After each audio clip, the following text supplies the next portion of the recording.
Bonjour à tous, aujourd'hui petit tuto cuisine, plus précisément un tuto boulangerie puisqu'on va apprendre à faire du pain. Et pour rajouter un peu d'originalité à cette recette, on va rajouter du chorizo et de l'emmental. Et on se retrouve tout de suite pour les ingrédients.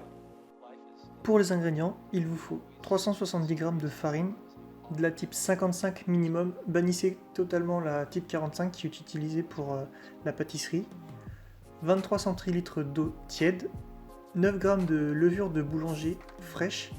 Si vous utilisez de la levure déshydratée, il faudra diviser la quantité par 3, donc 3 g, 7 g de sel, 120 g de chorizo coupé en petits dés et 120 g d'emmental aussi coupé en petits dés. On passe à la recette. Donc dans un premier temps, vous allez verser 370 g de farine dans un récipient. Vous allez y ajouter les 7 g de sel.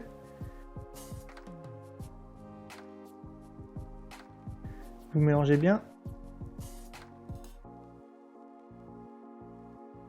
Vous creusez un puits au centre. Et vous y versez l'eau tiède, ainsi que la levure que vous aurez au préalable délayée dans un petit peu d'eau. Ensuite, vous allez mélanger cette préparation jusqu'à avoir une pâte homogène. Moi, j'ai utilisé ce type de robot. Le mieux, c'est d'utiliser un robot à pâtisserie en vous servant du crochet qui est fourni avec. Si vous n'avez pas du tout de robot, vous pouvez toujours utiliser une cuillère en bois qui fera très bien l'affaire.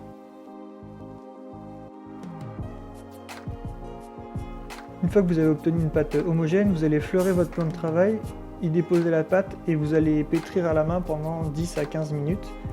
Si vous avez un robot à pâtisserie, vous pouvez toujours laisser travailler le robot avec le crochet. Quand votre pétrissage est terminé, vous allez ajouter donc le chorizo et l'emmental dans votre pâte et vous allez la travailler de nouveau pendant 5 minutes.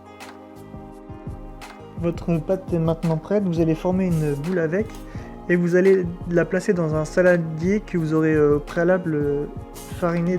Et vous allez recouvrir d'un linge propre pour la laisser pousser pendant 1h30 environ dans un endroit donc à l'abri des courants d'air et à une température de 25 à 30 degrés.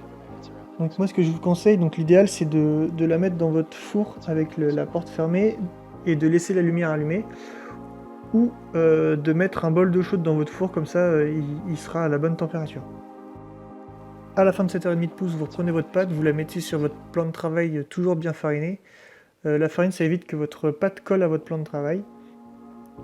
Vous allez bien chasser l'air de votre pâte et vous allez former un pâton si vous souhaitez avoir un seul pain ou plusieurs pâtons de part égale si vous souhaitez faire plusieurs petits pains.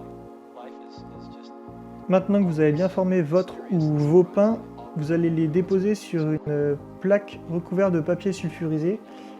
Et on va de nouveau laisser pousser pendant, cette fois-ci environ 1 heure, toujours recouvert d'un linge propre. À la fin de cette deuxième pousse, vous allez lamer vos pains. Alors le lamage, ça permet que lors de la cuisson, la vapeur d'eau et le CO2 s'échappent bien et ça va donc permettre à votre pain de bien gonfler. On passe à la dernière étape, la cuisson. Là, vous allez enfourner votre pain dans un four préchauffé à 230 degrés pendant environ 20 minutes.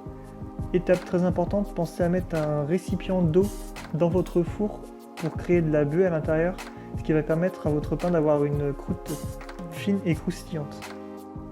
À la fin de la cuisson, vous allez pouvoir sortir votre pain du four et le laisser refroidir avant de le déguster. Voilà, votre pain est maintenant prêt à être dégusté. Je vous souhaite un bon appétit, un bon confinement. On se retrouve très vite pour de nouveaux tutos. Merci et à bientôt.